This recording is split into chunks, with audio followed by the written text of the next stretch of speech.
అమరావతి మీద పవన్ కళ్యాణ్ టోన్ మారిందా? అప్పుడు వ్యతిరేకించి ఇప్పుడు ఎందుకు ఓకే అంటున్నాడు? మధ్యలో మారింది ఏంటి? తెర వెనుక వ్యవహారాలే కీలకంగా మారుతున్నాయన్న చర్చ కూడా ఇప్పుడు ఆంధ్రప్రదేశ్లో నడుస్తుంది.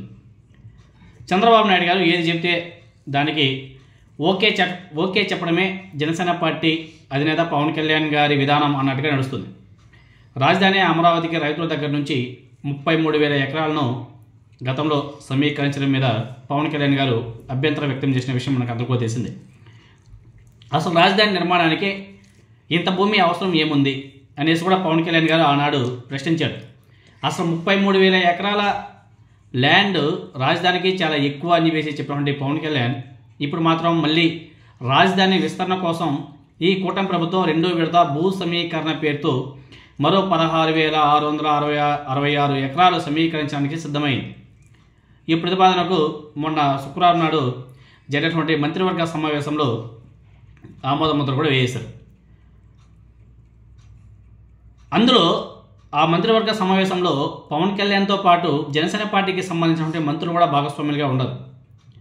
అవసరం అయితే తర్వాత మరింత భూసేకరణ సమీకరణ చేస్తామని చెప్పేసి కూడా ప్రభుత్వం చెబుతోంది. అంటే ఆ 16,000 సరిపోకపోతే మళ్ళీ భూ సమీకరణ చేస్తామని చెప్పేసి కూడా చెప్తుంది. అదేవిధంగా అసలు తొలి దశ రాజధాని అమరావతి పనులు ఇంకా ఆశించిన స్థాయిలో ఊపందుకోలేదు. కానీ అప్పుడే మళ్ళీ 2వ దశ కోసం అంటూ మరోసారి భూ సమీకరణకు కేబినెట్ ఆమోదం తెలపడంతో ఇప్పుడు పవన్ కళ్యాణ్ తీరు ఒక చర్చనీయాంశంగా మారిపోయింది. కొద్ది నెలల క్రితం జరిగినటువంటి మంత్రివర్గ సమావేశంలో కొత్తగా 40,000 ఎకరాల భూ సమీకరణ మీద పవన్ కళ్యాణ్ గారు అదేవిధంగా నాదెండ్ల మనోహర్ గారు అభ్యంతరం చెప్పినట్లు వార్తలు కూడా వచ్చాయి. ఈవెన్ వాళ్ళ పచ్చ మీడియాలో కూడా వార్తలు వచ్చాయి. అందువల్ల ఆగిపోయింది అని చెప్పేసి కూడా ఆనాడు వాళ్ళ కరపత్రికలలో అదేవిధంగా వాళ్ళ న్యూస్ ఛానల్స్ కూడా చెప్పడం జరిగింది. అందుకే అప్పట్లో ఆ టైంలో ప్రభుత్వం తాత్కాలికంగా ఈ విషయాన్ని పక్కన పెట్టి ఇప్పుడు మళ్ళీ తెర మీదకి తేవడం వెనుక మతలబ్ ఏంటి? రాజధాని అమరావతికి భూములు ఇచ్చేటువంటి రైతులకు సంబంధించి ఇంకా పెండింగ్ సమస్యలు బోలెడు ఉన్నాయి. రీసెంట్గానే ఒక 3-man కమిటీని కూడా ఏర్పాటు చేసింది కూటమి ప్రభుత్వం. అసలు గతంలో ఎప్పుడు అమరావతి విస్తరణ ప్రాజెక్ట్ ఊసు ఎత్తని చంద్రబాబు నాయుడు గారు రెండోసారి అధికారంలోకి వచ్చిన తర్వాత ఇప్పుడు మళ్ళీ గత కొద్ది రోజుల నుంచి ఈ కొత్త రాగం అందుకున్నాడు. ఇంకో మాట అన్నాడు చంద్రబాబు నాయుడు గారు, ఒకవేళ 2వ దశ భూ సమీకరణ చేయకపోతే అమరావతి అనేది ఒక మున్సిపాలిటీగా మిగిలిపోతుందని చెప్పేసి గతంలో భూములు ఇచ్చేటువంటి రైతుల్ని ఒక రకంగా బెదిరించే ప్రయత్నం చేసినట్టుగా ఒక చర్చ అయితే నడుస్తుంది. అదే తెలుగుదేశం పార్టీలోనే నడుస్తుంది ఆ చర్చ.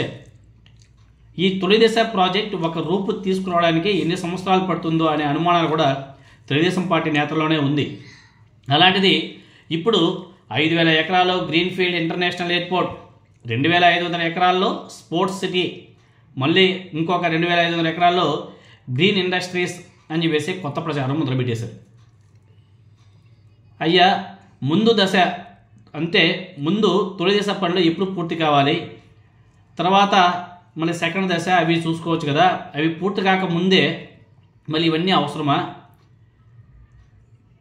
ఇవన్నీ ఎప్పుడు టేకాఫ్ కావాలి? అసలు వీటన్నిటికీ నిధులు ఎక్కడి నుంచి తీసుకొస్తారు అన్నది కూడా ఇప్పుడు రాష్ట్రంలో ఒక చర్చనీయాంశమైంది. ఇలాంటి ప్రశ్నలు ఎన్నో రైతుల యొక్క మెదళ్ళు కూడా ఉదయిస్తున్నాయి.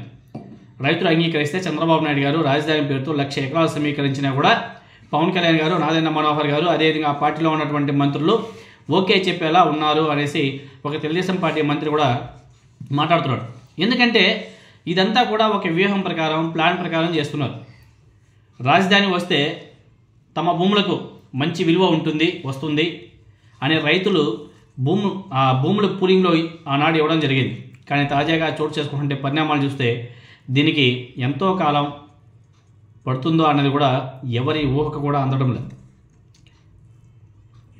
దీంతో రైతుల్లో కూడా ఒకంత ఆందోళన కూడా ఉంది. మరి రాబోయే రోజుల్లో ఈ అదనపు భూ సమీకరణ వ్యవహారం ఎన్ని మలుపులు తిరుగుతుందనేది చూడాలి. ఎంతవరకు ఆపుతారా లేకపోతే మళ్ళీ కొనసాగిస్తారా అన్నది కూడా చూడాలి. మరి అన్నిటికీ పవన్ కళ్యాణ్ గారు ఓకే చెప్పుకుంటూ పోవడం వెనుక మతలబీ ఏంటనేసి కూడా అందరూ కూడా ఆలోచన చేస్తున్నారు. మరి చూద్దాం.